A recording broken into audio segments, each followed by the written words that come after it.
بسم اللہ الرحمن الرحیم۔ آئے ناظرین، اگلا ایپیسوڈ آپ کی خدمت میں پیش کیا جا رہا ہے۔ بسم اللہ الرحمن الرحیم، جس نے کہا کہ ایمان عمل کا نام ہے۔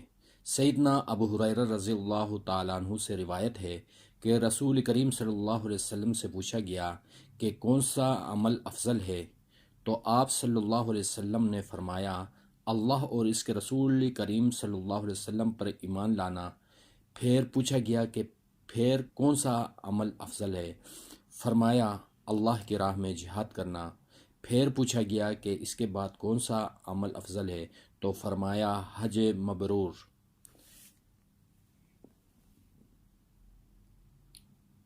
سیدنا سعید بن ابی وقاص رضی اللہ تعالیٰ عنہ سے روایت ہے کہ رسول کریم صلی اللہ علیہ وسلم نے کچھ لوگوں کو مال دیا اور سعید رضی اللہ عنہ بھی وہاں بیٹھے ہوئے تھے۔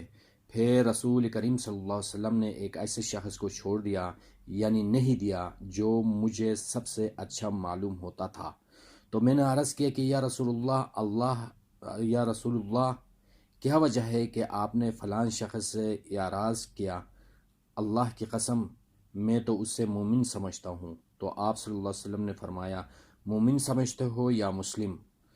تو میں نے تھوڑی دیر سکوت کیا، پھر مجھے جو کچھ اس شخص کے بابت معلوم تھا اس نے مجبور کر دیا، اور میں نے پھر اپنی وہی بات کہی کہ یعنی یہ کہا کہ کیا وجہ ہے کہ آپ صلی اللہ علیہ وسلم نے فلاں شخص سے اعراض کیا؟ اللہ کی قسم، میں تو اسے مومن جانتا ہوں۔ تو آپ صلی اللہ علیہ وسلم نے فرمایا، مومن جانتے ہو یا مسلم؟ پھر میں کچھ دیر چپ رہا۔ اس کے بعد جو کچھ میں اس شخص کے بابت جانتا تھا اس نے مجھے مجبور کر دیا، اور میں نے پھر اپنی وہی بات دہرائی، اور رسول کریم صلی اللہ علیہ وسلم نے بھی پھر وہی جواب دیا۔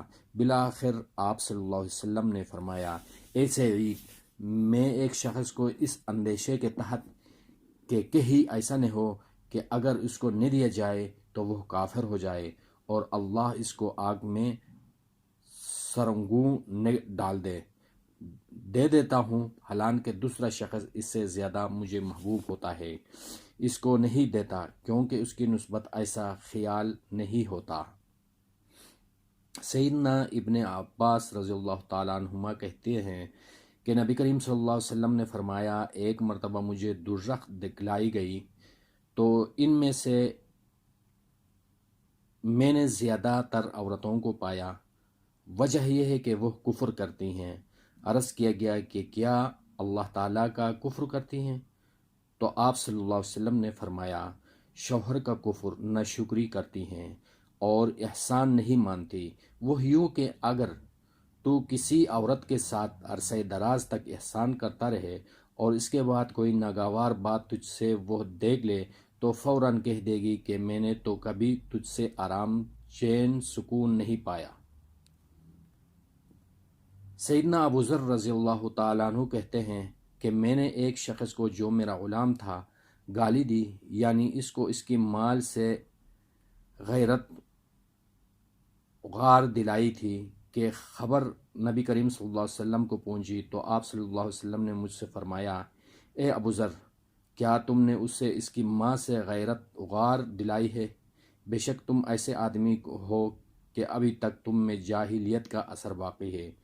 تمہارے غلام تمہارے بھائی ہیں، ان کو اللہ نے تمہارے قبضے میں دیا، پس جس شخص کا بھائی اس کے قبضے میں ہوا اسے چاہیے کہ جو خود کھائے اسے بھی کھلائے، اور جو خود پہنے اس کو بھی پہنائے، اور دیکھو اپنے غلاموں سے اس کام کو کرنے کا نہ کہو جو ان پر شاق ہو، اور جو ایسے کام کی ان کو تکلیف دو تو خود بھی ان کی مدد کرو۔ سیدنا ابو بکر رضی اللہ تعالیٰ عنہ کہتے ہیں کہ میں نے رسول اللہ صلی اللہ علیہ وسلم کو فرماتے ہوئے سنا ہے، جب وہ مسلمان اپنے تلواروں کے ساتھ ملاقات کرے یعنی لڑے تو قاتل اور مقتول دونوں دوزخی ہیں۔